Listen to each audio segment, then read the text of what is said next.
Hey friends, tonight we set sail with the Vikings, the original overachievers of pillaging, rowing, and looking menacing while wearing fur. These were the seafaring legends who gave us longships, questionable hygiene, and the gift of yelling at the wind while holding an axe. Before we plunge into cold northern waters and colder social customs, take a moment to like the video and subscribe, but only if you're actually into this kind of cozy chaos. No pressure, no guilt, just Viking level honesty. And of course, let me know in the comments where you're watching from and what time it is. I'm always curious who's falling asleep to tales of blood oaths and salted fish at 2 a.m. Now, get comfy, dim the lights, maybe light a candle, or at least pretend it's the flickering torchlight of a smoky mead hall.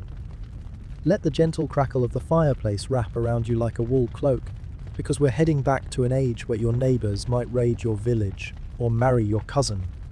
Sometimes both. So, you think you'd survive a Viking raid? That's cute. Really, like a duck trying to do algebra. Let's find out.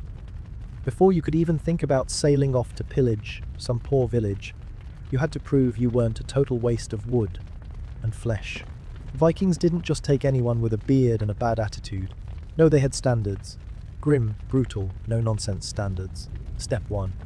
Survive the welcome party, which was basically a violent round of guess which way the axe is coming. Spoiler, it's always coming. You think you're tough. That axe has seen tougher. And so has the grizzled old berserker who eyeballs you like you're a particularly disappointing fish. He's not here to make friends. He's here to decide if you're worth the trouble or better off left as shark bait. But first, the ritual of showing you can handle the cold, the hunger, the filth, and the constant threat of death without breaking down like a house made of dry reeds. You're handed a wooden mug. Not for beer yet. No, this is a cup filled with something called skaya, basically Viking yogurt, which tastes like spoiled milk having an existential crisis. You're expected to drink it down without grimacing, because weakness is a death sentence, and if you puke, well, you just made the gods angry. And that's not a good look for anyone. Next, the clothes. You think your hoodie and sneakers will cut it. Think again. Your woolen tunic is itchy, scratchy, and smells like the inside of a wet goat. It's damp from sweat and sea spray, and it won't dry for days because Vikings don't do dryers. You might try to complain, but the oldest warrior just spits a wad of something unidentifiable near your boot and says, "This is the real world, boy." Then comes the training, which isn't a gym session with a friendly coach and protein shakes. No. It's jumping out of freezing water after a failed swim test, wrestling a wild boar, or trying not to fall asleep standing guard while the wind feels like it's slicing your skin off. And yes, the wild boar fight. You don't win by knocking it out. You win by not dying before it decides your lunch. Hint, you probably won't win. And your crew. They're a rough bunch. No, that's too kind. They're a snarling mob of axe-wielding nightmares who don't tolerate hesitation or whining. You slip once during a practice raid. Maybe you trip over your own feet because, surprise, your boots don't fit, and you'll get a swift reminder why Vikings don't do second chances. It's a smack to the back of the head with a shield, or a whispered threat about the next land you loot being your grave. You also have to understand the social survival game. The Viking hall is no place for the meek. The loudest, meanest, and most ruthless guy gets the mead, the feasts, and the attention of the chieftain's daughter. You mumble your way through a boast, and the crowd laughs. You brag too much, and someone's axe might, accidentally, graze your shoulder in the dark. You're not just fighting the enemy, you're fighting your own people for respect and survival. Oh, and speaking of respect, you better learn how to hold your liquor. And by that, I mean the endless flow of mead. 1 drink is a test. 2 drinks, you might survive. 3, you're either a legend or a liability. Try to keep up, and you might find yourself singing sagas to a crowd who doesn't want to hear your sorry voice, or worse, passed out in a puddle of your own failure. The Viking way to go is to drink, fight, and raid, not in that order, but all with brutal efficiency. Finally, let's talk about the raid itself, because if you think it's all glory and gold, you're about to get a Viking-sized reality check. You'll be crammed into a longship with 20 other men, each smelling worse than the last. The sea spray stings your eyes, the oars cut your hands raw, and the wind howls like a pack of wolves ready to rip you apart. And it's cold. Not just, oh, I forgot my jacket. Cold, but your eyeballs might freeze and fall out cold. The moment you land, it's chaos. You're supposed to charge into a village screaming, axes raised, bloodlust blazing. But what you don't realize is that the villagers aren't sitting around waiting for you to show up. They're armed, angry, and motivated to kill every last Viking in sight. So suddenly, your fantasy of glory turns into a desperate fight for your life, with mud in your eyes and the sharp sting of a spear in your ribs. And that's just the beginning. So, you survive the recruitment. Barely. Now, welcome to the daily grind that's supposed to turn you from a regular meat sack into a Viking warrior. Spoiler alert, it doesn't really work that way for most. The first lesson. The Vikings didn't care about your feelings or your Instagram aesthetic. They cared about your ability to swing an axe, row like your life depended on it, because it did, and eat enough to keep the madness going. Let's start with the mornings. You don't wake up with birds singing. You wake up to the muffled sounds of a snoring berserker, who is currently drooling on your leg, and the sharp pain of a wooden plank digging into your back. Your bed is a thin slab of wood covered with a filthy fur. If you're lucky, it's not still wet from last night's rain or the leak in the tent roof that's been dripping steadily all night. If you think sleeping is about comfort, you're not Viking material. After you stumble out, still half asleep, and wondering why you volunteered for this madness, it's time for breakfast. This is not pancakes or a smoothie bowl. Breakfast is a thick, gritty porridge made from barley and whatever you could scrounge. It tastes like a mudslide that was filtered through a rusty bucket. You try to choke it down, because you know you'll need the energy for the day ahead, but your stomach protests like it's been asked to digest rocks. Next up, weapons maintenance. You might imagine Vikings charging into battle with gleaming swords and shiny shields. Ha! Reality check your gladius. Or in your case, your trusty axe is dull, nicked, and coated in the sticky residue of blood and mud from the last raid. You spend hours sharpening, oiling, and patching because if your weapon breaks mid-fight, you're just a man with poor decisions and a death wish. So, you survive the sea and the long voyage, but now your feet hit the foreign soil and reality sinks in fast. You're no longer just a man, you're an invader. An unwelcome shadow casting fear across a peaceful land. The moment your longship scrapes the shore, the true danger begins. You're surrounded by strangers who see you as a savage, a thief, a harbinger of death and destruction. You step onto this unfamiliar land, heart pounding like a drum in your chest. The air smells different, heavy with smoke and fear. Your muscles ache from rowing. Your clothes cling damp and cold to your skin, and your fingers tremble around the hilt of your weapon.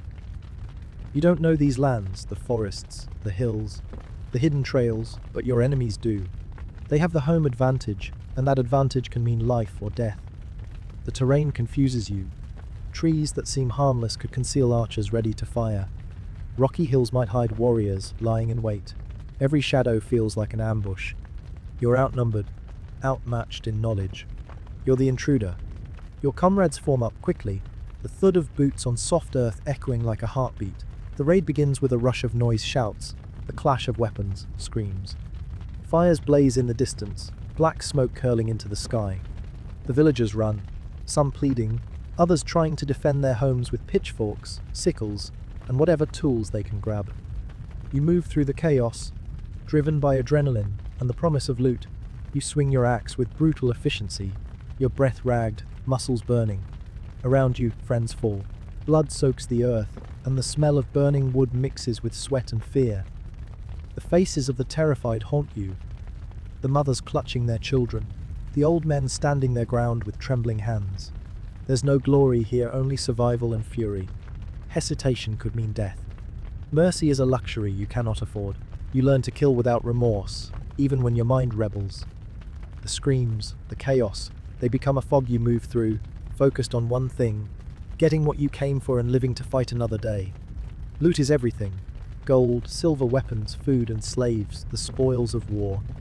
You grab what you can carry, stuffing your pack with treasures and valuables. But carrying loot slows you down, makes you a bigger target. You feel the weight of each coin and chain, both a prize and a burden. The villagers are not all helpless. Some fight back with ferocity born of desperation. Their farming tools become deadly weapons. They hide in forests, swamps, and caves, waiting for the right moment to strike. You never know who is friend or foe, and every step could lead you into a trap.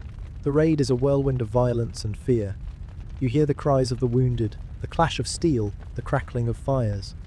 You see comrades fall, some bleeding out on the cold earth, others dragged away by enemies. You try to block it out, but it settles into your mind like poison. As the chaos subsides, you know time is against you. The longer you stay, the more likely reinforcements will arrive. You and your crew must retreat swiftly, rowing hard back to the longship, hearts pounding, muscles screaming. The journey home is no reprieve. Exhaustion weighs heavy, and the cold seeps deeper into your bones. You keep rowing, the weight of loot and prisoners slowing your escape. Every splash of water, every gust of wind, feels like a threat. You think the worst is over, but many Vikings never make it back. Storms, enemy attacks, or sheer fatigue claim their lives. Some die trying to protect their spoils or their comrades. The sea remains a relentless foe, waiting to swallow those who falter. Back in your homeland, survival isn't guaranteed either. The clan expects results, loot to be divided, bravery to be proven, leadership to be unquestioned. Fail, and you face shame, ridicule, or worse. Those who return empty-handed risk losing status, respect, and even their place in the tribe. The clan is as ruthless as any foreign enemy. Betrayal, cowardice, or disobedience are punished swiftly, sometimes with exile or death. The law is harsh and justice is unforgiving. Trust is scarce, and politics run deep beneath the surface. You might face trial by combat, public humiliation, or worse. Every misstep is noted and remembered. You learn to watch your back, even among your own people. Loyalty is fragile, and alliances shift like the tides. The weight of expectation crushes many. The pressure to provide, to fight, to survive is constant. You are never truly safe, never truly at rest. The clan's eyes watch you, waiting for you to prove your worth, or fall. So why wouldn't you survive as a Viking raider? Because surviving the raid is only the beginning. You face enemies on every side, foreign and familiar, seen and unseen. The land is as deadly as the sea, and your own people as dangerous as any warrior. You walk a path lined with peril, caught between worlds, never truly belonging to either. Every step could be your last, and you're alone in the middle of a storm, fighting shadows on all sides. So you've survived the sea, the brutal raid, and the ruthless judgment of your own clan. You think the worst is behind you, but survival as a Viking isn't just about battles and loot. It's about endurance in a world that demands everything and offers little mercy. The daily grind of life in the Viking settlement is another battlefield, one that chips away at you slowly, invisibly, until you're broken or gone. You wake before dawn, the cold air biting through your thin tunic. The long night has barely passed, but the chores never stop. You're expected to contribute, to labor, to prove your worth in the mundane as well as the violent. The longhouse is a cramped, smoky place. The fire crackles, sending ash drifting upward. The smell of sweat, smoke, and unwashed bodies mingles, filling the air with a heavy, choking haze. You rub sleep from your eyes and brace yourself for another day. Your hands are raw from yesterday's work, hauling wood, repairing tools, tending animals, and preparing food. You're tired before the sun is fully up. Hunger gnaws at your belly, but breakfast is scant. A bit of hard bread, maybe some salted fish, or a smear of cheese. You eat quickly, knowing the day will demand more energy than your stomach can supply. The days are long, filled with labor and hardship. You chop wood in the forest, your axe swinging again and again. Your back aches, your arms tremble, but you can't stop. The clan depends on your strength to survive the harsh winter ahead. You tend the fields, planting and harvesting what you can, praying the weather will be kind. The soil is stubborn, the crops often failing. The wind and cold bite at your face as you work, and insects swarm in the warmer months. You tend the animals' cattle, pigs, sheep, always watching, always ready to defend against predators or thieves. You clean stables, mend fences, and carry heavy loads, the scent of manure and sweat filling your nostrils. Every day, you fight exhaustion and hunger. You grow gaunt, muscles straining under constant use but energy draining. You learn to push through pain and fatigue because stopping means falling behind, losing your place. The mental toll is just as heavy. The weight of responsibility, the fear of failure, and the knowledge that winter could kill you, and everyone you love presses down. You lie awake at night, listening to the wind howl outside, wondering if the food will last or if the cold will take you. Illness can strike at any time. A cough that won't quit, a fever that saps your strength, a lingering ache that won't fade. Without rest or care, these illnesses can become death sentences. You watch comrades disappear, carried off by sickness or despair. Their absence leaves empty spots at the table and in the longhouse, reminders of the fragile line you all walk. Social life in the settlement is a mix of camaraderie and tension. You share stories, laughter, and songs around the fire, but beneath the surface lurks rivalry and suspicion. Old grudges simmer, and alliances shift like the seasons. You learn quickly that survival isn't just about strength. It's about navigating relationships, politics, and power struggles. A wrong word or gesture can lead to exile or violence. Women, often the backbone of the settlement, face their own brutal challenges. They manage households, care for children, and keep the clan running while the men raid or work. Childbirth is dangerous, and many women never survive their first. Widows and orphans are common, adding to the hardship. Children grow up fast, learning early that life is hard and often cruel. They watch their parents struggle, preparing for the same fight ahead. The seasons dictate your fate. Winter is a slow killer, with freezing temperatures, snow, and short days. Food stores run low, the cold seeps into bones and spirits, and the threat of starvation looms. You huddle by the fire, aching, hungry, and restless. Spring brings hope, but also uncertainty. The thaw can turn the land to mud, making travel and farming difficult. You brace for the endless cycle work, fight, survive. So why wouldn't you survive as a Viking raider? Because the real battle is not just on the battlefield, but in the everyday grind. The relentless struggle against hunger, cold, sickness, and despair. The clan demands strength, resilience, and loyalty every moment of every day. You're not just fighting enemies with swords, you're fighting the slow erosion of your body, mind, and spirit. And you're barely holding on, caught in a world that gives little but expects everything. Then there's the physical training. Forget the gym memberships and protein powders of the modern world. You get to haul massive sacks of grain, wrestle with men twice your size, and run laps around the village carrying rocks strapped to your back.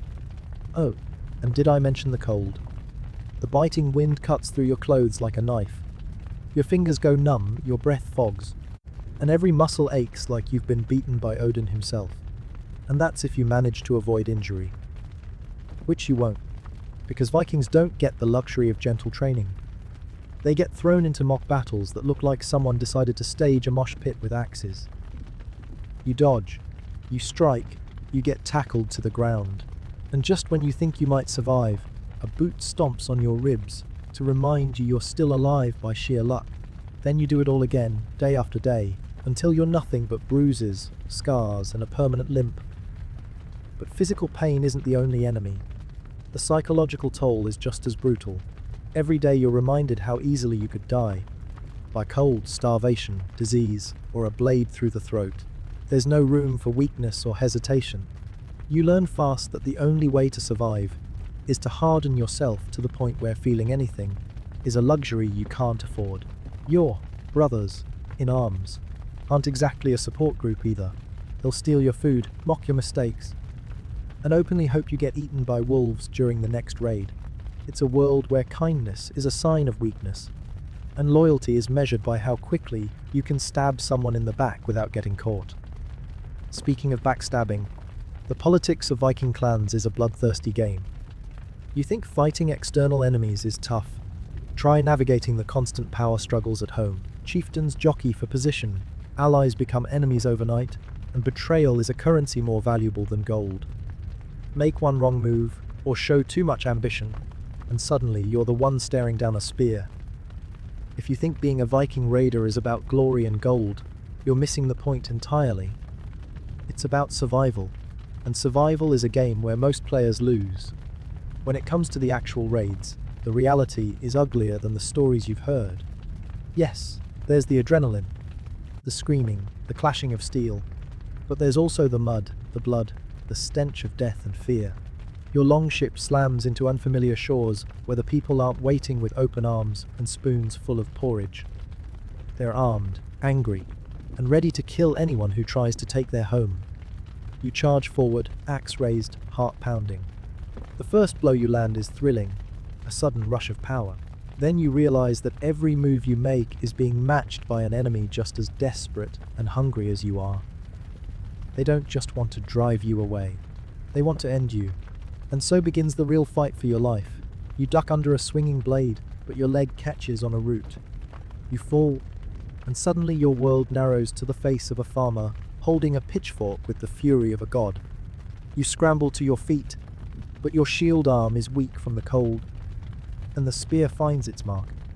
You don't die immediately. You're left to bleed, to cough blood into the mud, while the screams of your comrades fade into the distance. You watch as the village burns, your dreams of glory reduced to ashes. If you survive the battle, and many don't, there's no rest. You're tasked with the dirty, brutal jobs burying the dead, patching the ship's torn sail, or standing watch in the freezing rain while everyone else sleeps. Your body is a prison of aches and wounds, your mind a swirl of memories you wish you could forget. And if you think this is the end of the horror, think again. The Vikings lived in a world where disease was a silent assassin. Wounds festered, infections ran rampant, and simple illnesses could kill more men than any sword. Your medic is a grizzled elder with a handful of herbs and a suspicious glint in his eye. He might pour something foul, smelling on your wound, and mumble prayers to the gods. But if you survive that, it's a miracle. Meanwhile, your shipmates drink, fight, and gamble away what little coin you've managed to scrape together. Trust is rare, and betrayal is common.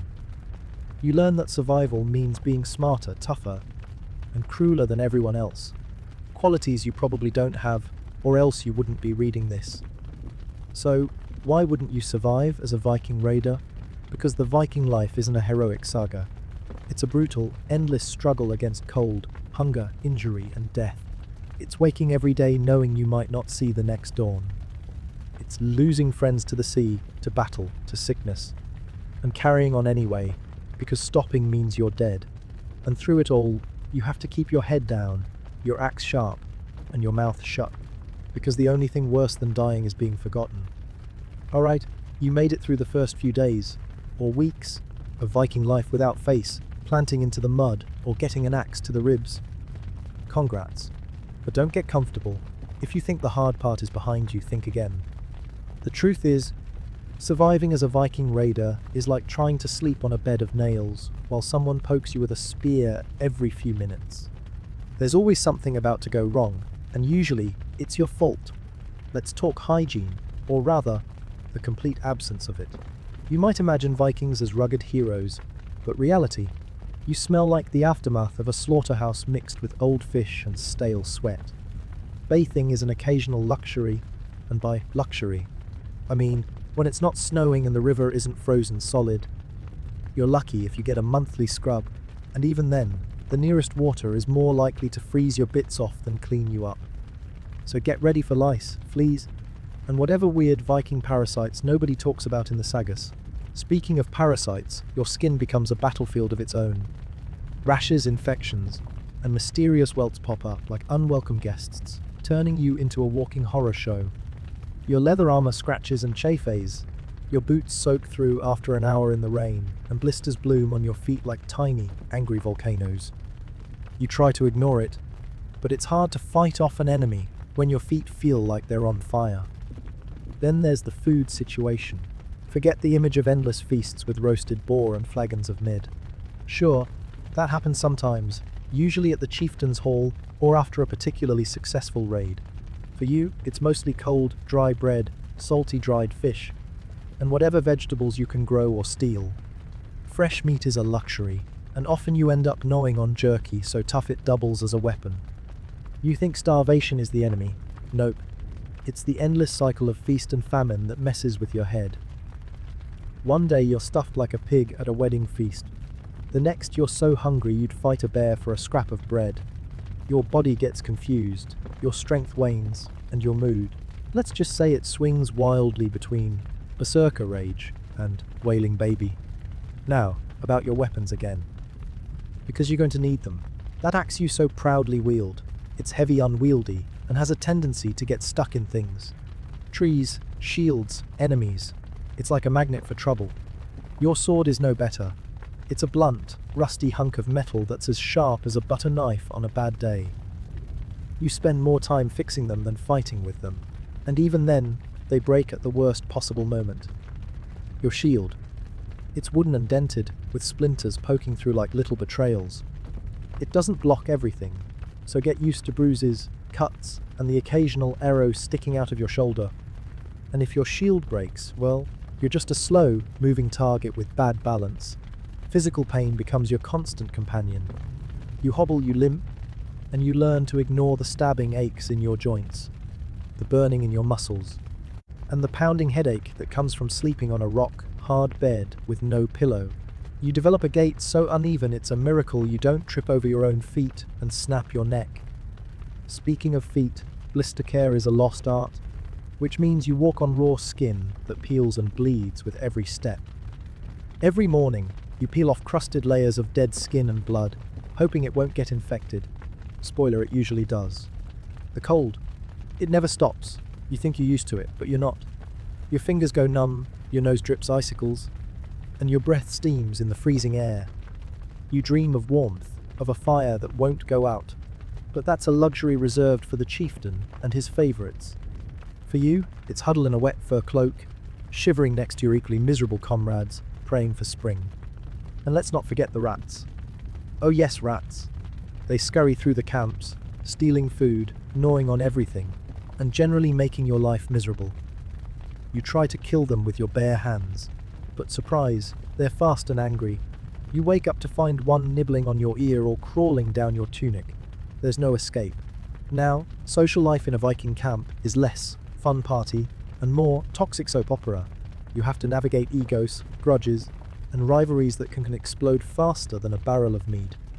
One wrong word, and you're the target of a prank, a fight, or worse, a challenge to single combat, which means you fight to the death for honor and bragging rights.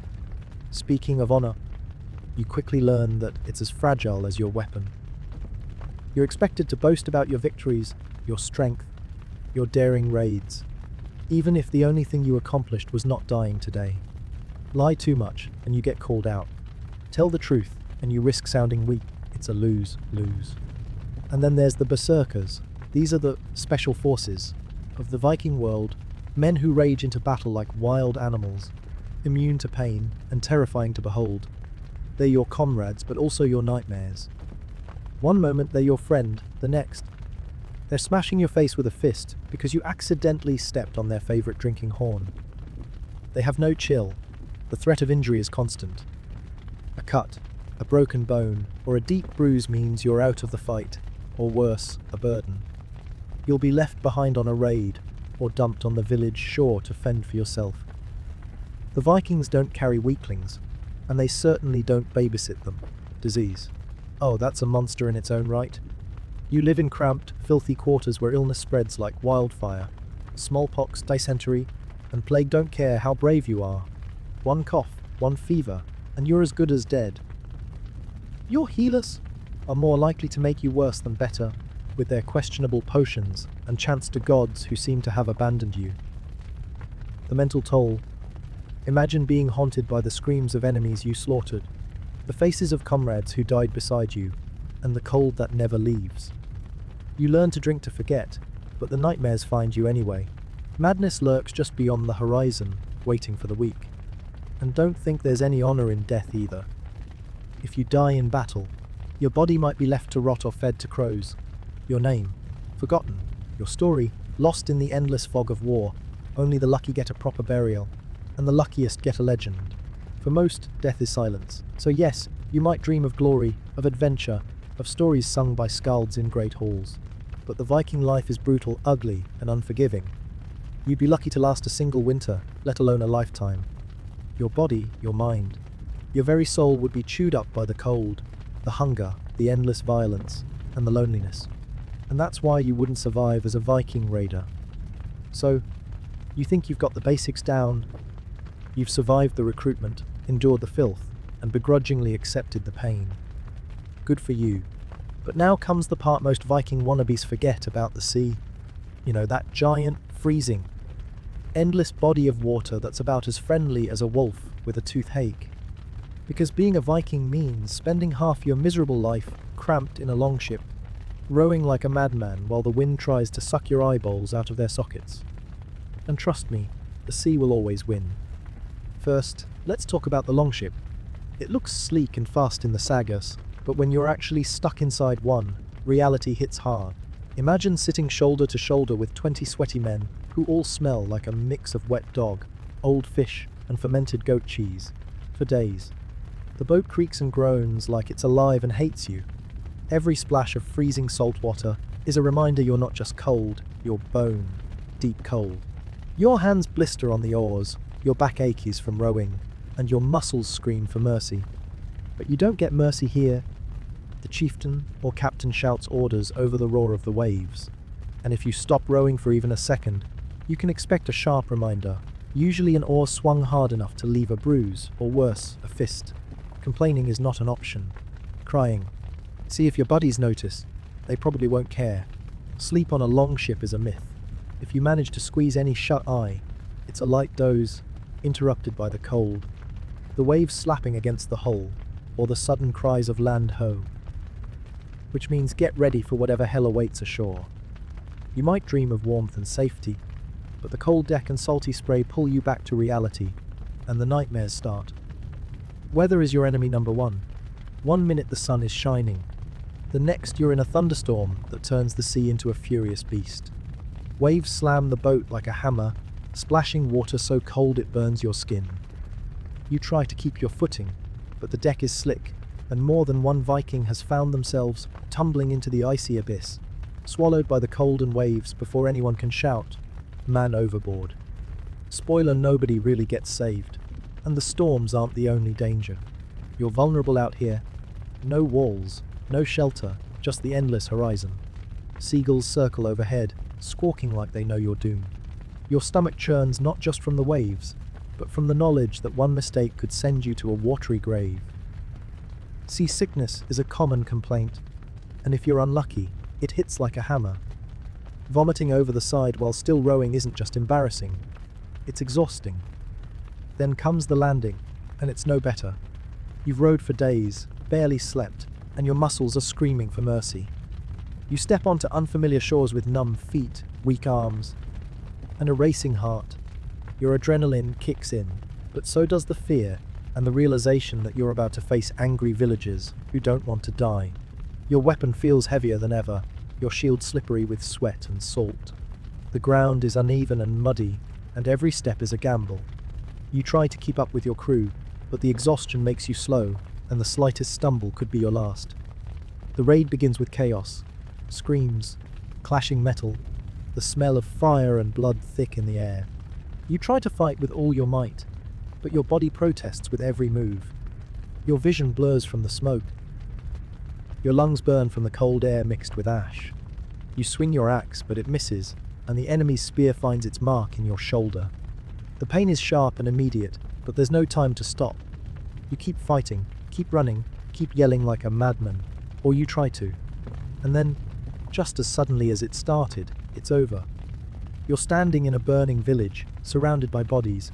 Some friend, some foe, some you don't recognize at all.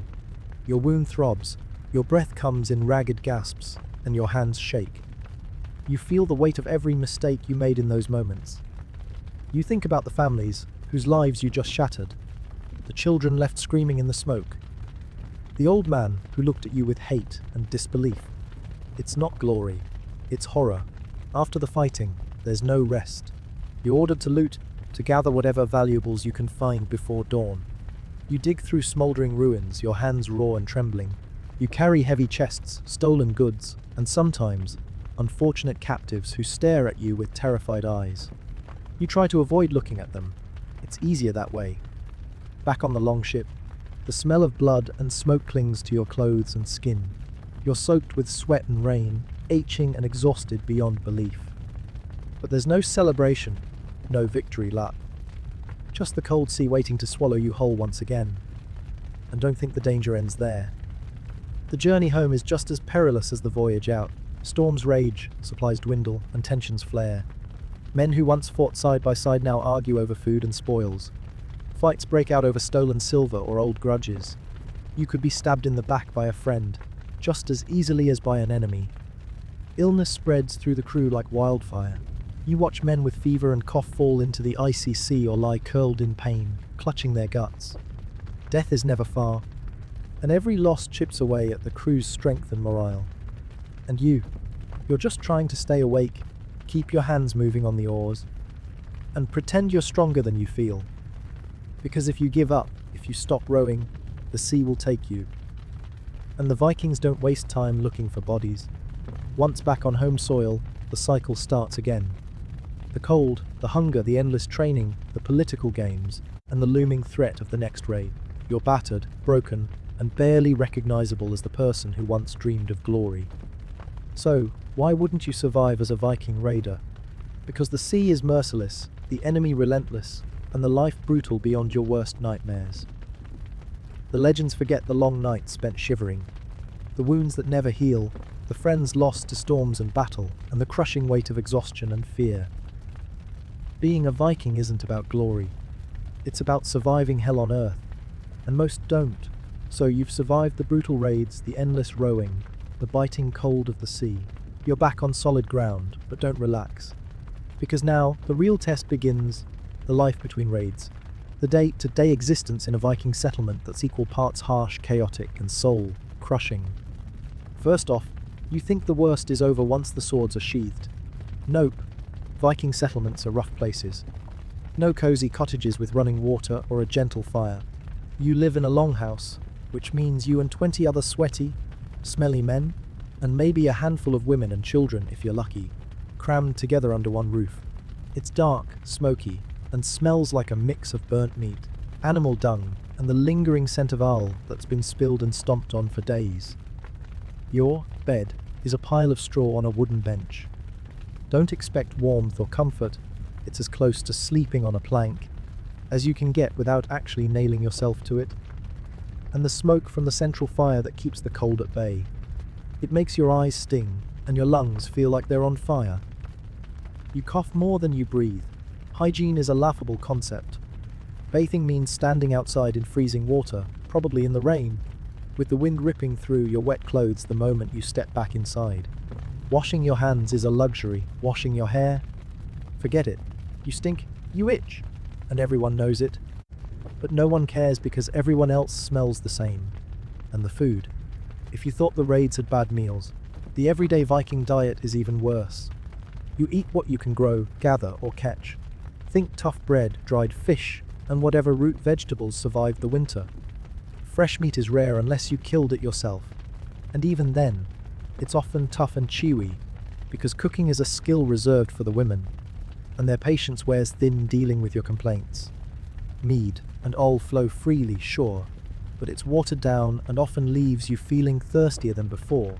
You learn quickly that the mead hall is equal parts social center and war zone, because everyone is drunk and everyone has a grudge. Arguments start over the smallest things, and before you know it, you're in a brawl because someone insulted your beard or your mother. Speaking of social life, you better get used to politics, Viking style. Loyalty is shaky, alliances shift like the tides, and your position in the clan depends on how well you can boast, fight, and stab metaphorical sex, and sometimes literal daggers in backs. You're constantly being judged by your peers, and if you're not the loudest or the meanest, you risk being ostracized or worse, challenged to a duel that could end your story early. Your reputation matters. You can't just be the guy who showed up. You need tales of bravery, of battles won, of enemies slain. But if your stories don't hold up, or if you get caught exaggerating, you become the village joke. Worse, you lose your place at the fire, your share of the spoils, and your chance at respect. And then there's the boredom. Yeah, boredom. You think life as a Viking is constant action and adventure. Nope. There are long stretches of waiting, for the weather to clear, for for the next raid to be planned, for the seasons to change. During these times, you sit in the longhouse, nursing old wounds, swapping stories, or sharpening your axe until your fingers bleed. If you can't keep your mind busy, the silence eats at you. You start obsessing about your failures, about the friends who died, about whether you'll survive the next raid. Some men go mad from it. Others drown their thoughts in more mead, leading to fights and accidents. Family life, if you have one, is complicated. Viking marriages are as rough as everything else. Your wife probably hates your absences, worries for your life, and resents the fact that you come home smelling like a corpse. Your children watch you with a mix of awe and fear, knowing their father might not come back from the next voyage.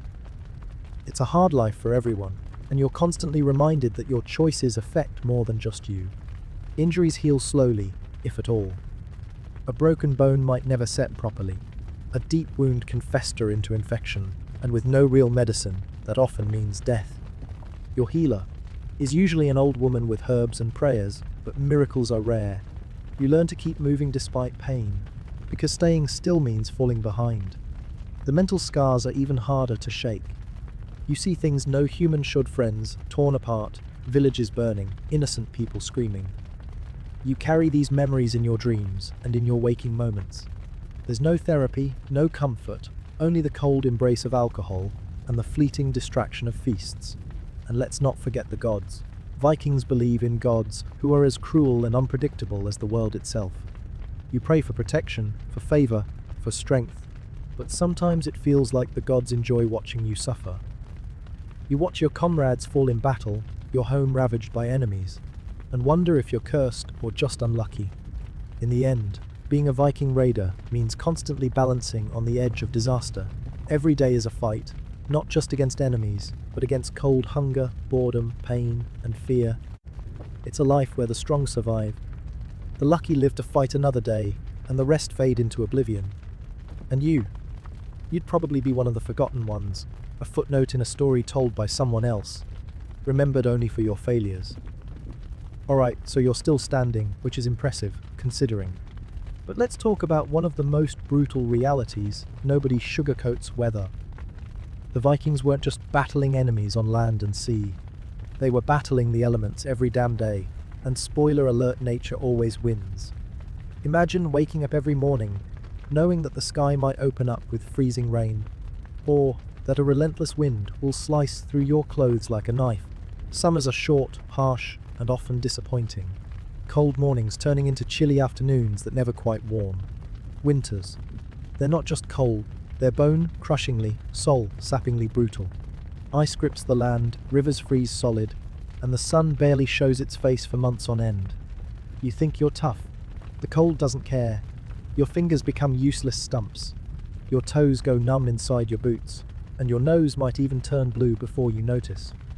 Frostbite is a constant threat, lurking like a silent predator, ready to steal your fingers or toes while you're distracted. If you lose a finger, well, welcome to the club. No prosthetics here, just less grip and more pain. And because the cold never truly leaves you, you're always battling against it. Your fur cloak, your wool tunic, your leather boots. They help, but only just. Wet clothes freeze on your body, chilling you to the core. Every step outside your longhouse is a gamble. Will you be swallowed by a sudden storm? Will the wind snap a tree limb and send it crashing on your head? Will your breath freeze on your lips? Storms at sea are even worse. Those longships aren't floating palaces, they're wooden coffins when the weather turns. Waves tower over you, drenching you in icy water, battering you like you're nothing more than driftwood. The wind roars, drowning out all other sounds, and the cold bites through your bones. The ship creaks and groans under the strain, and you cling to the oars, muscles screaming, heart hammering, praying the vessel doesn't break apart mid-journey. You learn that surviving the weather is as important as surviving an enemy's sword. A bad storm can kill as many Vikings as any battle, and nobody writes songs about those drowned in a gale. They simply vanish, swallowed by the unforgiving sea, their names lost to the cold waves. And then there's the endless mud. It's not just something you step in and forget. Viking settlements, especially during rainy seasons, become quagmires of muck and filth. Walking through the village means slogging through thick, sticky mud that clings to your boots and weighs you down. You slip, stumble, and fall more times than you can count, dragging mud in everywhere you go. Clothes, food stores, weapons, everything gets coated in grime. The mud doesn't just slow you down, it breeds disease. Parasites and infections thrive in the damp filth, making simple cuts deadly and causing sickness that can wipe out entire families. You can't escape it, no matter how hard you try. It's part of life, a constant reminder that nature doesn't care about your plans or your glory. Cold mud, rain, and snow, they don't just make life miserable, they break men. Vikings who survive the sword and spear often succumb to the slow death of exposure and sickness. Their bodies weaken, their minds darken, and their spirits shatter beneath the weight of endless hardship. Now, add hunger to that mix. Food isn't guaranteed. You might feast like a king after a successful raid, but those days are rare. Most of the time, you're scraping by on whatever you can grow, hunt, or steal. Crops fail, animals get sick, and winters starve you slowly. You learn to gnaw on bark, eat dried fish that tastes like cardboard, and survive on bread so hard it could break your teeth. Your body wastes away, muscles weaken, and energy drains until you're little more than skin stretched over aching bones. Hunger gnaws at your mind, too, twisting your mood and making you irritable, desperate, and reckless.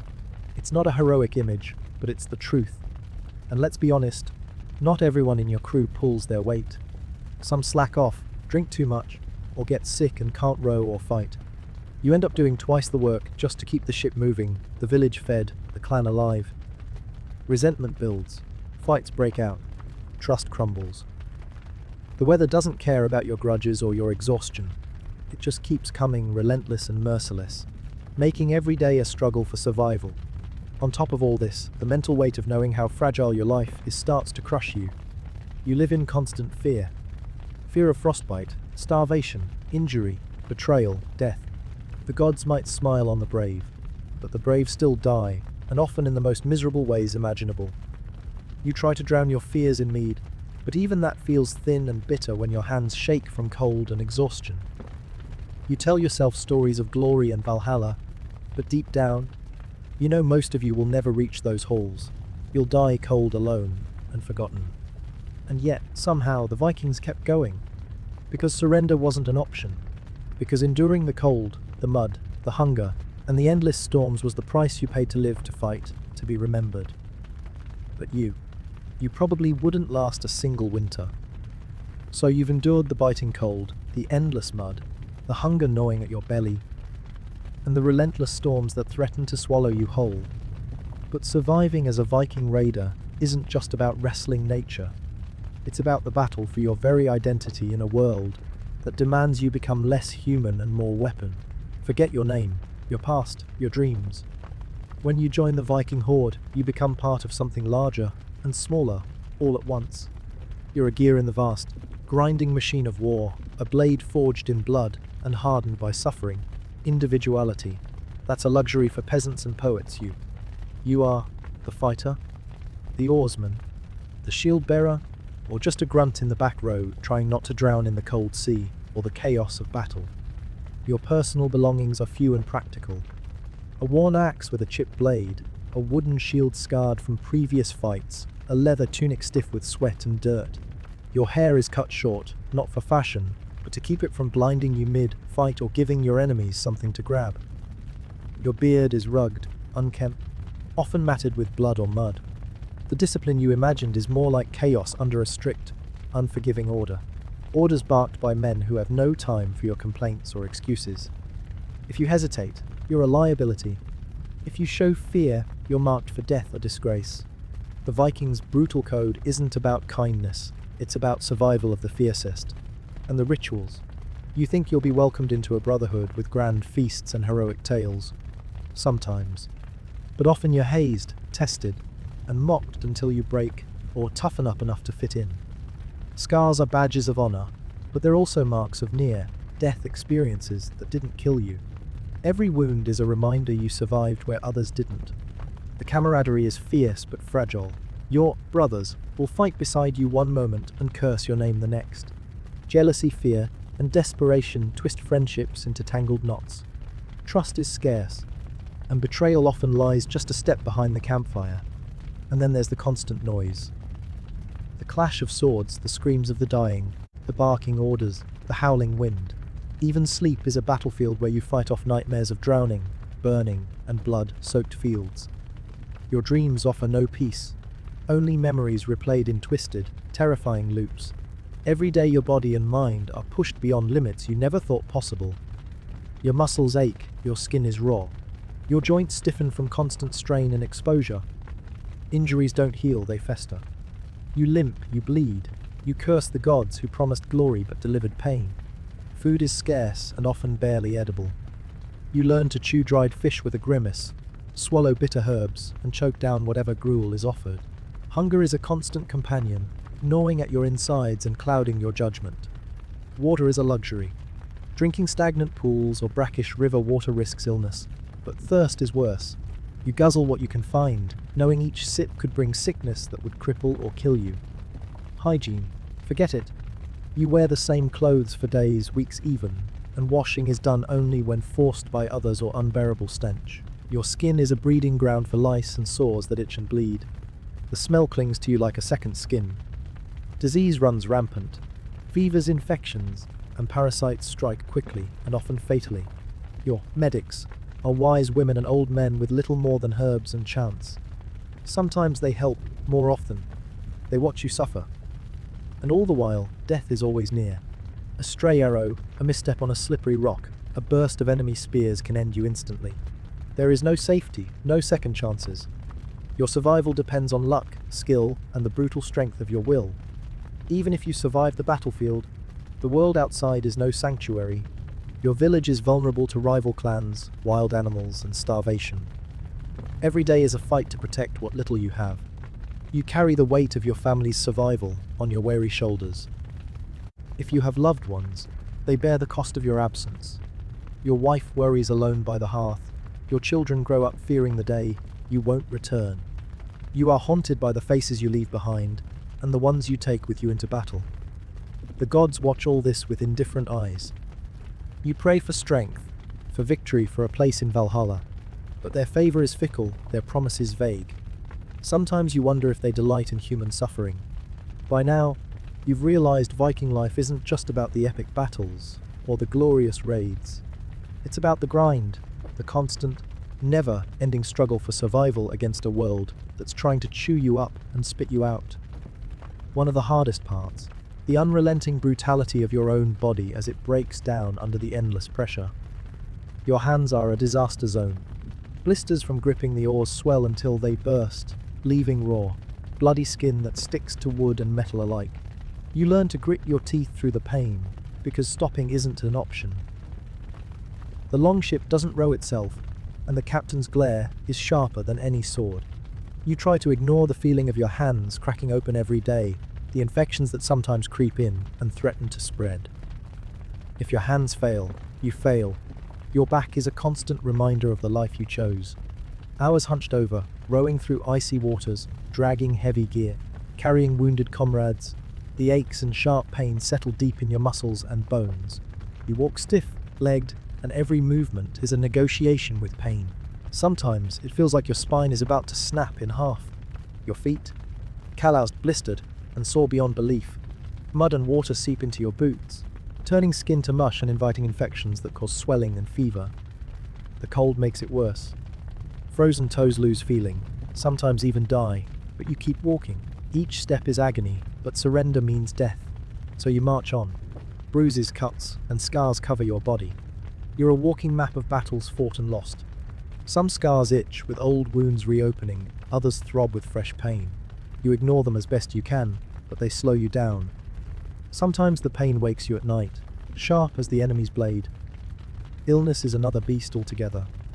You share cramped living quarters with dozens of other Vikings, and disease spreads like wildfire. A simple cough becomes a deadly plague, fevers rack your body, and your strength drains away. There's no hospital, no modern medicine, only bitter herbs, prayer, and hope, usually in short supply. Then there's the mental toll. The constant noise, the stress of battle, the fear of death, it grinds down your mind. You see your comrades fall beside you, their blood soaking into the earth or sea. You hear their last gasps, their screams, and sometimes their curses. You carry their faces with you, a gallery of ghosts that haunt your waking hours and nightmares alike. You learn to shut down your emotions because feeling too much is dangerous. Crying is a weakness, fear is a death sentence. You mask pain with rage, numbness, or drunkenness. But deep inside, you're unraveling. Sleep offers little refuge. The longhouse is noisy and crowded, filled with snoring, cursing, and the smell of stale sweat and ale. Outside, the cold seeps in, chilling your bones. Your dreams are plagued by visions of drowning, burning, or being ripped apart. You wake tired and haunted, ready to face the same hell again. Food and water continue to be a struggle. You eat what you can, dried fish, hard bread, boiled roots, but it's never enough. Hunger gnaws constantly, weakening your body and clouding your mind. You drink from questionable sources, risking illness just to stave off thirst. Social life. It's a battlefield of its own. Alliances shift like sand, and trust is rare. Friendships are tested by jealousy, fear, and the brutal competition for status and survival. You might fight alongside a man one day, and face him in combat the next. A careless word or gesture can spark deadly feuds. Women and families are caught in the chaos too.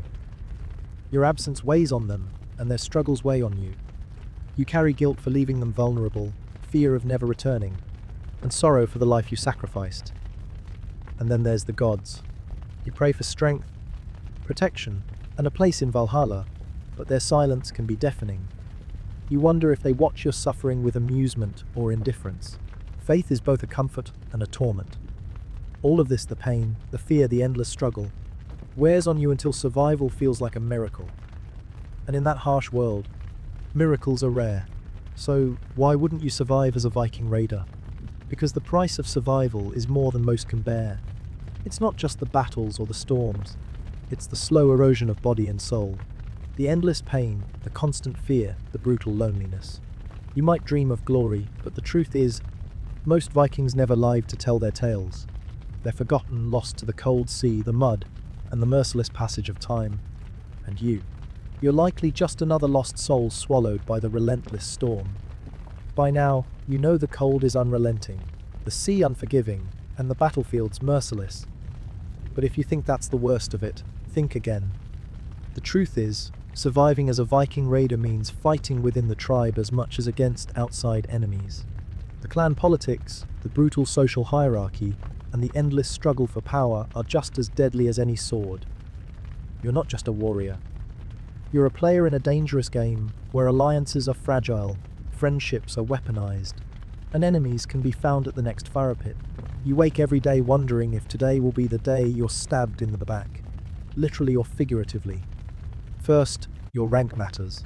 You might think the leader's son or a famous warrior gets the best treatment, but it's more complicated. Respect is earned, often through boasting, fighting, or ruthless cunning. If you're new, you're at the bottom. The new guy is a target for pranks, harsh tasks, and the worst of the work. You have to prove yourself constantly. Every raid, every fight, every story told in the mead hall is a chance to show you belong, or to reveal your weakness. Fail, and you become a liability. People talk, whispers grow into rumors, and soon you might find your reputation shattered. And it's not just about strength or bravery. You need brains too, political savvy, and the ability to navigate complex relationships. A poorly chosen ally can become your worst enemy overnight. One misstep in conversation, one insult taken the wrong way, and you're in trouble. Dueling is common, and not just on the battlefield. Challenges for honor happen over stolen goods, broken promises, or even perceived slights. You might find yourself face to face with a rival, swords drawn, fighting for your place. Lose, and you lose everything: respect, status, maybe even your life. The mead hall, the heart of Viking social life, is both sanctuary and battlefield. Here stories and songs are shared, but also insults hurled and grudges aired. Drunkenness makes everything worse. Friendly debates turn into fights. Old wounds are reopened. Women in the clan hold power too, but their influence is subtle and often dangerous. Marriages are political, meant to seal alliances. A wife might support her husband or work against him behind the scenes. You never really know who to trust. Family ties are both strength and weakness. Loyalty to kin means you're expected to defend them, avenge slights, and carry their burdens. But family feuds can tear clans apart. Blood is thick, but it doesn't guarantee safety. Trust is a currency more precious than gold. You must choose your friends carefully because betrayal is common. A smile might hide a dagger. A handshake might precede a stab in the back. You learn to keep your secrets close and your eyes closer. Honor is everything, but it's fragile and easily broken. A mistake, whether in battle or in words, can ruin you. The shame follows you like a shadow. Redemption is hard, sometimes impossible. The fear of dishonor drives many to desperate acts. Yet despite the danger, there's a fierce loyalty that binds some. Bonds forged in battle, in shared hardship, create brotherhoods that last a lifetime. These rare friendships are a lifeline in the chaos, giving you a reason to keep going. But even the strongest bonds can be tested. Jealousy, greed, fear, these poison relationships. You watch comrades turn on each other, friendships dissolve into rivalries. Sometimes you fight the enemy and your brothers at the same time. Leadership is a dangerous role. The chieftain holds power, but also carries the clan's burdens. Decisions can lead to prosperity or ruin. One failed raid can spark rebellion. One unpopular command can turn followers into enemies. Leaders are constantly tested. Their strength, wisdom, and luck all come under scrutiny. A weak leader is replaced swiftly, sometimes violently. Ambition breeds betrayal, and many chieftains die by the sword or poison. Your own ambitions might save you, or kill you. Wanting more means risk. Skimming means enemies. Staying silent means being forgotten. You have to balance your desires against survival, playing the game with cunning and courage. In this world, survival means more than fighting. It means watching your back, reading the room, and knowing when to strike and when to hide. Every word and action is a move on a dangerous chessboard. And if you survive the politics, you still have to survive the battles and the sea. The clan's enemies are many: rival Vikings, angry locals, mercenaries, and sometimes even your own people. The life of a Viking raider is a constant war on multiple fronts: nature, enemies, and your own clan. Few survive all three. So, why wouldn't you survive as a Viking raider? Because the social war is just as deadly as the one fought with steel. You might outfight your enemies, but lose your place among your own people, and you're as good as dead. And you? You're likely to be lost in the shadows, forgotten in the sagas. Another casualty of the unrelenting struggle for power and survival. You've survived the storms, the blood, the bitter cold, and the savage politics of the clan. But now comes another truth. No one warns you about the toll the endless violence takes on your mind and soul. Being a Viking raider isn't just a physical battle. It's a mental war that drags you down into darkness you never imagined. Every raid, every fight, every death you witness carves itself deep into your memory. It's not just the enemy you kill. It's the screams, the burning villages, the children left crying in the ashes. You can't unsee it. It clings to you like a shadow, growing heavier with every battle. You learn to shut off your feelings, like flipping a switch. You numb yourself with all, with violence, with the constant rush of adrenaline. But the numbness is a fragile armor. Behind it, the fear and guilt fester. Sometimes, in the quiet moments, the memories come rushing back. You see the faces of your fallen comrades, the ones you couldn't save. Their eyes haunt you. Their absence is a weight on your chest. You wonder if you did enough, or if you could have done more. You wonder if you'll be next. Nightmares plague your sleep. You wake drenched in sweat, heart pounding, muscles tense as if still fighting. The longhouse is no refuge. The close quarters amplify every sound, every whisper, every creak that makes you jump. You try to speak of it, but the clan isn't kind to weakness. Toughen up, they say. Drink more mid. Fight harder. Mental wounds aren't real wounds. Not in their eyes. You're left alone with your thoughts, locked inside a mind that's become a battlefield. Depression sinks in slowly. You lose interest in the things that once mattered. The camaraderie, the tales, the fleeting joys. You feel isolated even among your brothers, a stranger in your own skin. You begin to question the very reasons you chose this life. Panic and anxiety gnaw at you. You jump at shadows, flinch at sudden sounds, and find yourself frozen when action is needed. These moments can cost you your life. Some Vikings turn to violence to mask their pain, fighting recklessly or lashing out at comrades. Others withdraw, becoming ghost-like, distant and unreachable. The tribe sees these changes but does little. Survival comes first. The alcohol that once numbed the pain starts to consume you. Drinking becomes a daily ritual, a desperate attempt to forget. But it only makes things worse, dulling your senses and judgment. You risk injury, shame, and death through drunken mistakes. You dream of Valhalla, the warrior's paradise promised by the gods, a place where heroes feast forever and fight without fear. But the promise feels hollow as your spirit sinks deeper. You wonder if you're worthy of such glory, or just a broken man clinging to stories. The weight of your actions also burdens you. You think of the innocent caught in raids, the women and children terrified by your presence. The faces of those you've harmed haunt your conscience, twisting your sense of honor and self. You start questioning what it all means. Is this brutal life worth the price? Is glory a myth told to keep you fighting? Is survival itself a victory, or just a cruel joke? Some find solace in faith, turning to Odin or Thor for guidance and strength. They perform rituals, offer sacrifices, and seek signs. But even faith can falter under the relentless pressure. Isolation is deadly. The bonds that once gave you strength now feel like chains. You watch others find joy, laughter, and hope, but you feel trapped beneath a dark cloud. You hide your pain behind a mask of anger or silence. Eventually, the mental toll catches up. Some Vikings break completely, falling into madness, despair, or suicide. Their names are forgotten, their stories lost to time. Others become bitter, hardened men who live only to fight, unable to imagine a different life. You might think these things happen to others, not you.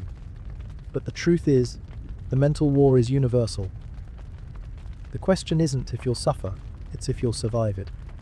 So why wouldn't you survive as a Viking raider? Because it's not just about strength or courage. It's about surviving the war inside your mind and heart. And that war is fought alone, every day.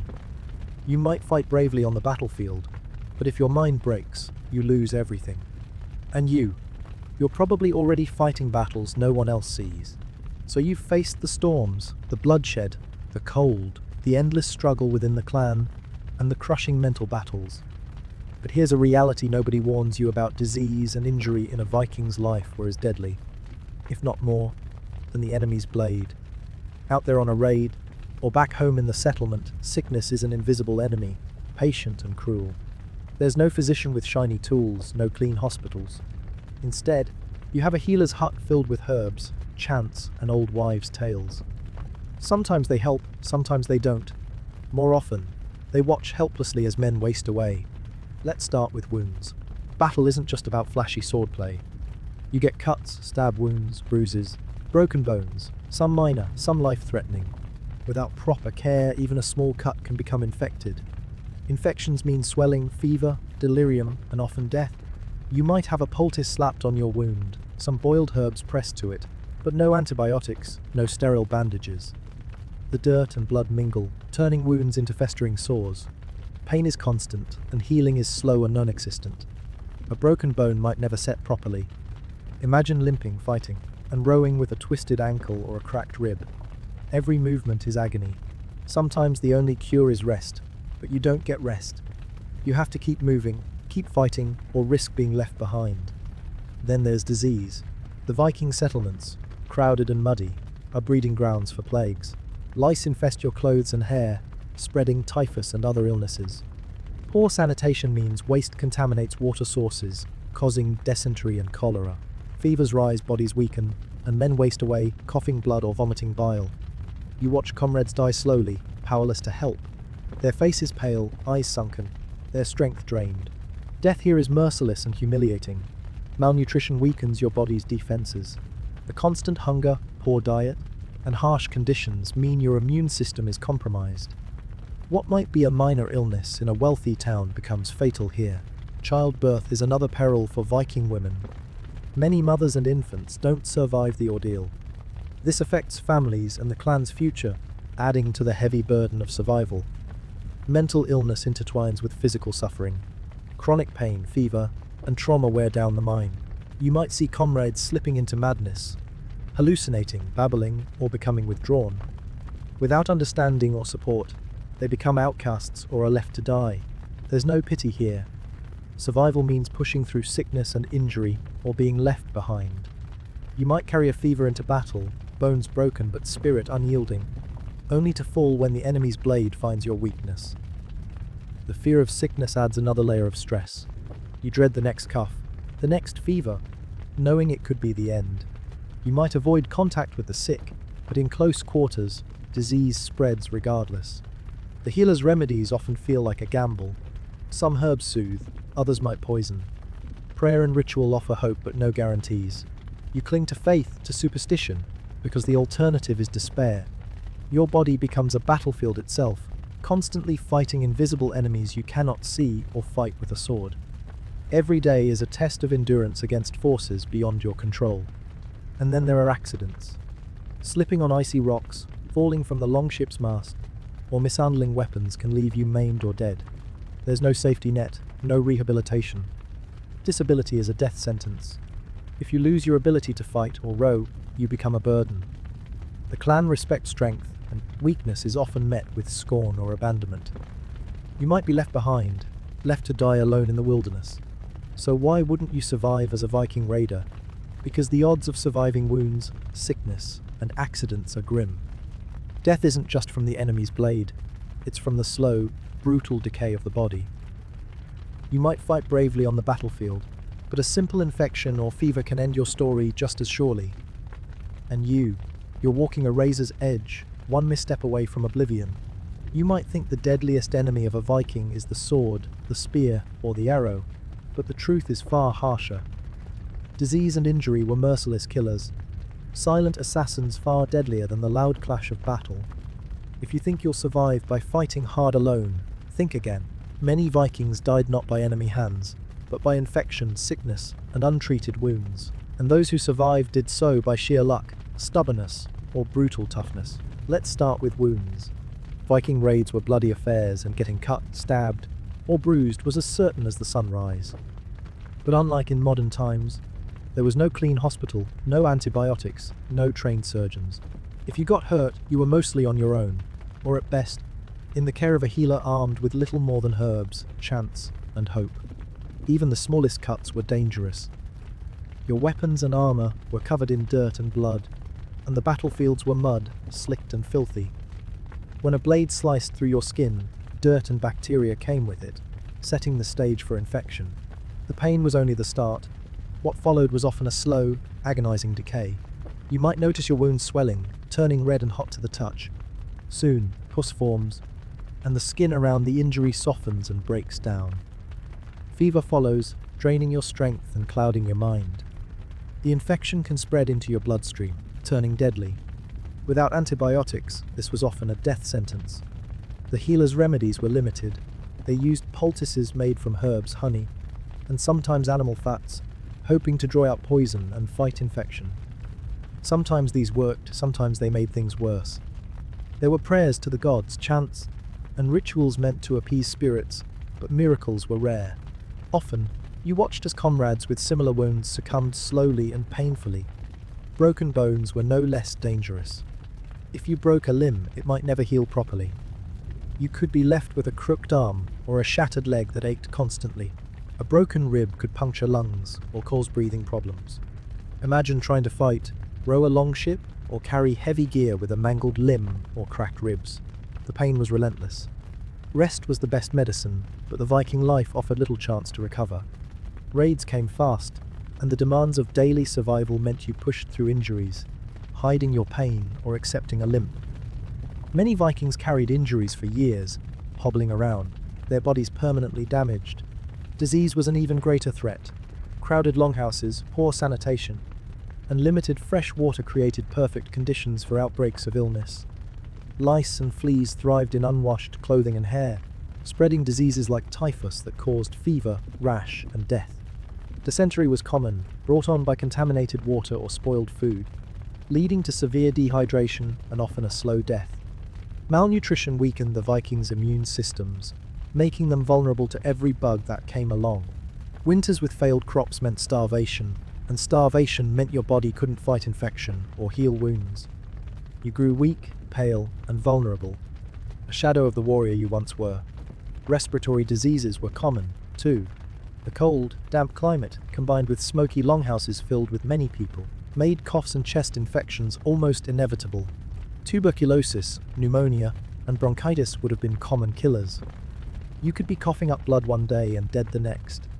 Even childbirth was a deadly gamble for Viking women. Without medical care, many mothers and infants died during or shortly after birth. This tragic reality affected entire clans, threatening their survival. Women, who were often the backbone of the community, bore unimaginable risks. Mental illness also intertwined with physical suffering. Chronic pain, fever, and trauma could cause delirium, hallucinations, or depression. You might see warriors lose their minds, wandering the village muttering or lashing out violently. These men were often shunned, left to their fate. Madness was feared, but also misunderstood. Accidents off the battlefield could be just as fatal. Falling from a longship's mast, slipping on ice, or being crushed by heavy cargo could leave you with fatal injuries. There were no paramedics or ambulances. Help meant your comrades dragging you from the wreckage, hoping you survived long enough to recover. Often, they didn't. Disability was a death sentence. The Viking world respected strength and endurance above all. If you became unable to fight, row, or contribute, you risked being cast out or left behind. Survival was a daily fight, and weakness made you a burden. Sometimes clans left disabled members to fend for themselves, a grim choice between mercy and survival. Every day you carried this risk with you, knowing that your body was a fragile fortress, vulnerable to unseen enemies. You might survive 1,000 sword strikes, but succumb to a single infected wound or fever. Your life depended on the strength of your immune system, the skill of your healer, and a bit of luck. Your comrades' deaths from sickness and injury were constant reminders of your own mortality. You watched friends fade away quietly, their strength sapping as their spirits dimmed. The fighting stopped, but the pain didn't. The cold and hunger worsened the suffering. Sometimes you had to bury men who didn't fall in battle, but died anyway, victims of a harsh, unforgiving world. The fear of illness haunted every moment. You dreaded coughs, fevers, and sores because they could mean your end. You tried to keep clean, but in muddy, crowded villages, cleanliness was a luxury. You avoided the sick when you could, but disease didn't care about your fears. The healer's hut was both a place of hope and despair. You went there seeking relief, but often found only whispered prayers and grim faces. Some healers were skilled with herbs and knew how to ease pain or reduce fever. Others were charlatans, offering little more than superstition. Despite all this, Vikings endured. They fought, loved, and lived as best they could in a brutal world. But surviving injury and disease was a gamble, and many lost. So why wouldn't you survive as a Viking raider? Because it's not just the enemy's sword you have to fear. It's the invisible killers. Disease, infection, and injury that slowly erode your strength and spirit. You might be a fierce warrior on the battlefield, but a tiny wound or a cough could be your undoing. You're walking a razor's edge, caught between the brutal realities of war and the merciless assault of your own fragile body. And one day, that edge will cut too deep. And you're as vulnerable as anyone, maybe more. You face the brutal cold, the endless mud, the hunger gnawing at your insides, the treacherous politics of your own clan, and the mental battles that threaten to consume you. You've survived wounds and disease that would have felled lesser men. But there's one last harsh truth: no one tells you the merciless reality of the sea. The ocean is your constant companion and your greatest enemy. Your longship is a sleek vessel designed for speed and raids, but it's no fortress. When you're on the water, you are at nature's mercy, and the sea doesn't suffer fools lightly. Imagine setting out at dawn, the air crisp and biting. The waves lap gently at first, but the ocean can change in an instant. A calm morning can turn into a raging tempest that throws your ship like a toy. The wind howls, the sky darkens, and the waves tower over you like mountains. You're crammed with 50 other men, each rowing in unison, muscles screaming from exertion. Your hands are raw from gripping oars slick with salt water. Your clothes are soaked through, sticking to your skin and chilling you to the bone. Salt water drips into your eyes and mouth, burning and stinging. The ship creaks and groans under the strain. The mast sways dangerously, and the sails flap violently in the wind. Every moment, you fight to keep your balance, to hold your grip, to keep rowing despite the cold and exhaustion. The spray of the sea stings your face like 1,000 tiny knives. You swallow salt water with every breath. Your lungs burn, your throat tightens, and your muscles twitch with cramps. You want to scream, but the wind drowns out all sound. If a wave hits the ship broadside, it might capsize. You'll be thrown into icy water, struggling to stay afloat as the sea pulls you under. There are no lifeboats, no flotation devices. If you're lucky, a comrade might drag you back aboard. If not, the ocean claims you, and your body is lost to the depths. The cold is relentless. Hypothermia sets in quickly. Your fingers and toes go numb, your speech slurs, your vision blurs. You stumble disoriented, your strength draining away. If you can't get warm fast, your body shuts down. Storms at sea are terrifying in their power and unpredictability. Thunder rumbles, lightning splits the sky, and rain pours in sheets. You're soaked and chilled to the bone, with no shelter except a tiny patch of deck, covered by a tattered tarp. The sea spray freezes on your clothes, turning them stiff with ice. The salt crystallizes on your skin and hair. You shiver uncontrollably, teeth chattering, muscles trembling. Every breath feels like shards of glass in your lungs. Sleep is impossible during these voyages. You rest in shifts, taking whatever brief moments you can, often curled against the mast or huddled below deck in cramped, damp quarters. Dreams are rare, replaced by the constant awareness of danger. Seasickness is another enemy. The endless rocking of the ship turns your stomach into a churning pit. You vomit over the side or into your lap, unable to keep any food down. Weakness follows, making it harder to row, harder to fight, harder to survive. You learn quickly that the sea is not a place for the weak or faint-hearted. Many Vikings never return from their voyages, swallowed by storms, dashed on rocks, or lost in the vast, cold ocean. Their deaths are often quiet, unnoticed, their names fading from memory. The long ship itself requires constant care. Salt water corrodes the wood and iron. The sails tear in storms. The ropes fray and snap. You and your comrades spend hours repairing, caulking, and reinforcing the vessel. One mistake could mean disaster at sea, and even when the weather is calm, the sea is lonely and unforgiving. Endless horizons stretch out in all directions, a vast emptiness that weighs on your mind. Isolation and fatigue gnaw at your spirit, but the sea is also the path to glory. It's how you reach distant lands, strike fear into the hearts of your enemies, and claim riches. It's the vein that runs through Viking life, connecting villages and clans, carrying warriors to their fate. You respect the sea, fear it, and depend on it. But you never forget it's a force beyond your control, a wild power that could end you at any moment. So why wouldn't you survive as a Viking raider? Because the sea is a cruel and unforgiving master. It doesn't care about your strength, your courage, or your dreams. One wrong wave, one bad storm, and you're gone.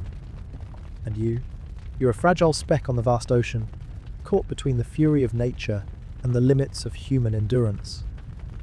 You think you've conquered the bitter cold, the endless hunger, the brutal fights within your own clan, and the mental battles that wear at your soul. You've stared down disease and pushed your battered body through wounds that should have ended you. But now, here's the truth nobody bothers to tell you. The ocean, the endless, merciless sea, is the deadliest enemy you'll face. Not the enemy's sword, not the rival clan's axe, but the vast watery grave that claims more Vikings than any battlefield. Your longship is sleek, swift, designed to cut through waves like a knife through flesh, but it's fragile, barely a plank above the cold abyss. When you step aboard, you place your fate into the hands of a wild, untamable force that doesn't care about your courage, your strength, or your dreams. Imagine this dawn breaks, the air crisp and biting, the salty spray fresh on your skin. The sea is calm, almost deceivingly so, but you know better. The ocean's mood can shift in an instant, calm to chaos, gentle to furious. 1 minute, the waves lap softly against the hull. The next, a storm can roll in, thunder roaring, lightning splitting the sky like the crack of a great god's whip. You and 50 other men row in unison, muscles screaming with exhaustion, backs burning, hands raw and blistered from the slippery oars. Salt water splashes over you, soaking your tunic, chilling your skin. The wind bites through your soaked clothing, leaving you shivering, teeth chattering, muscles trembling from cold and strain. Your eyes burn from salt stinging in them, your throat rasps with every harsh, Salt-filled breath, your lungs ache. Your stomach twists into knots, cramps tightening like iron bands. Every stroke of the oar is agony. But the captain's eyes bore into you. Stop rowing, and you risk more than punishment, you risk the fate of the entire crew. Suddenly, the ocean rages.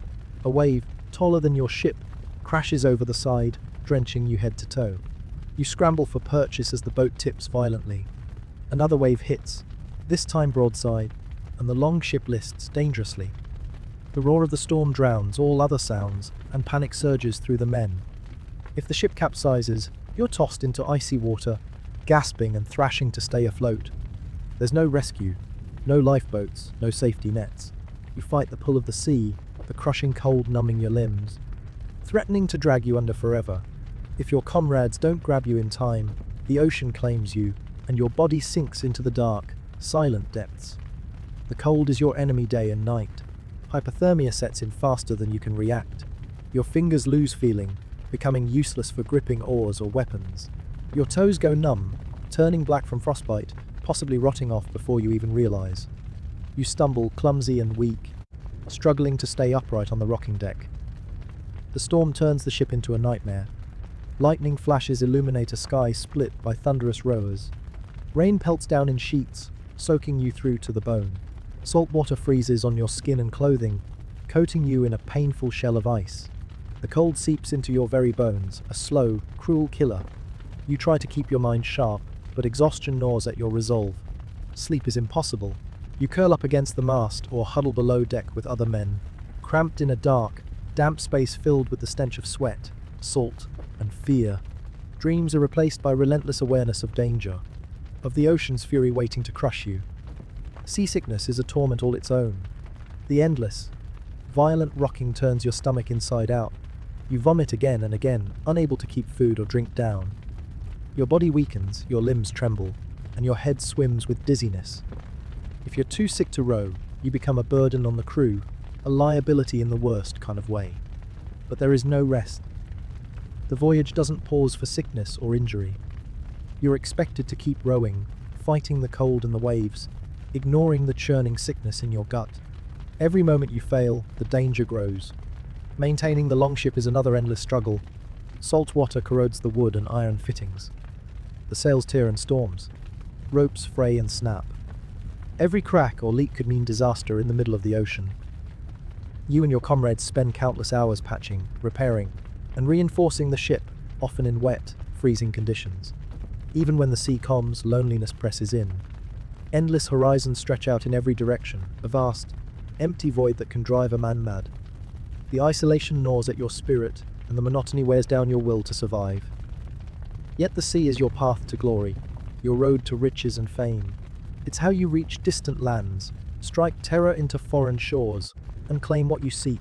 The ocean binds Viking life together. It's the artery through which your fate flows. You respect the sea. You fear it. You depend on it. But you never forget that it is wild and untamed, a power beyond your control that could end you in an instant. Storms have shattered countless longships. Waves have swallowed entire crews. Many Vikings never returned from voyages, lost to the depths or dashed on rocky coasts. Their names fade from memory, their bodies scattered beneath the waves.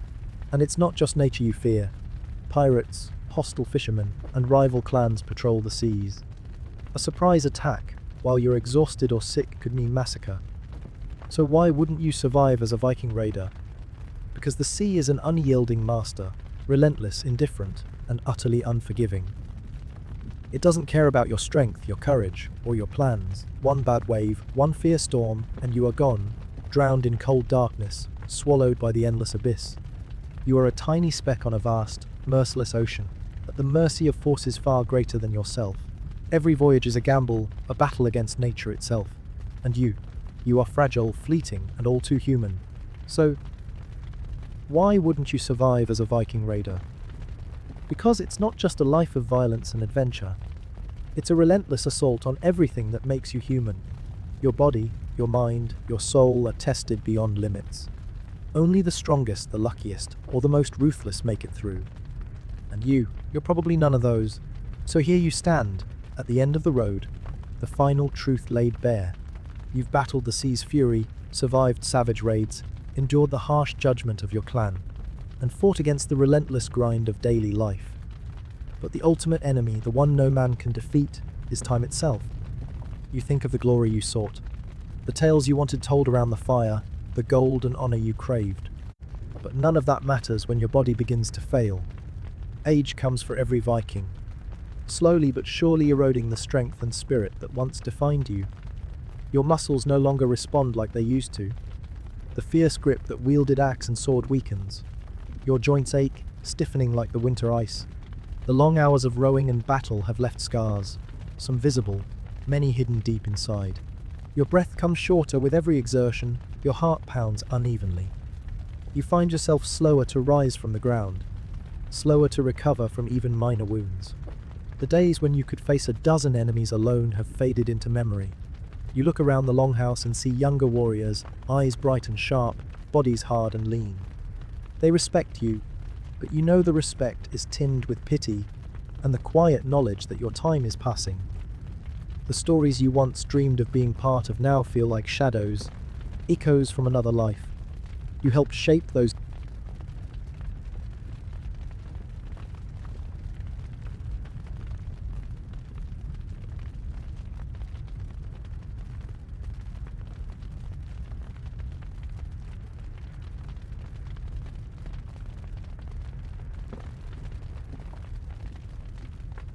tales, yes.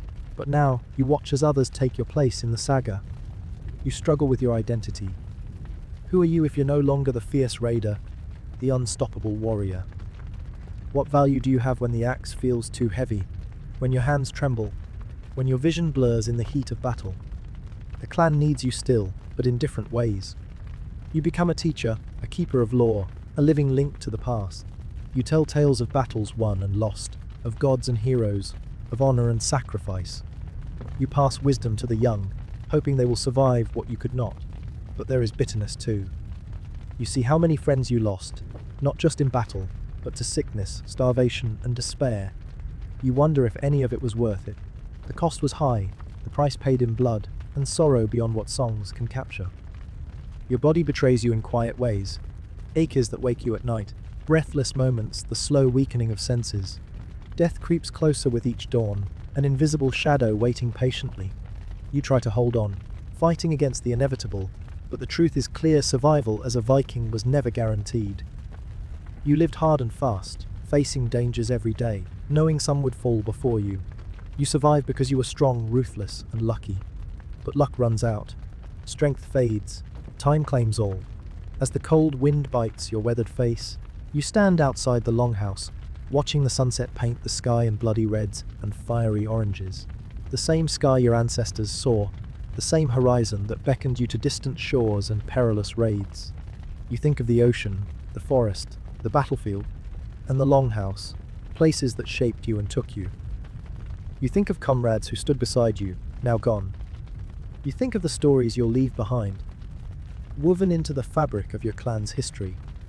You understand now why you wouldn't survive, not just the violence or the elements, but the weight of living in a world where every moment is a fight for life, honor, and legacy. A world where few live long and fewer still die peacefully. So, why wouldn't you survive as a Viking raider?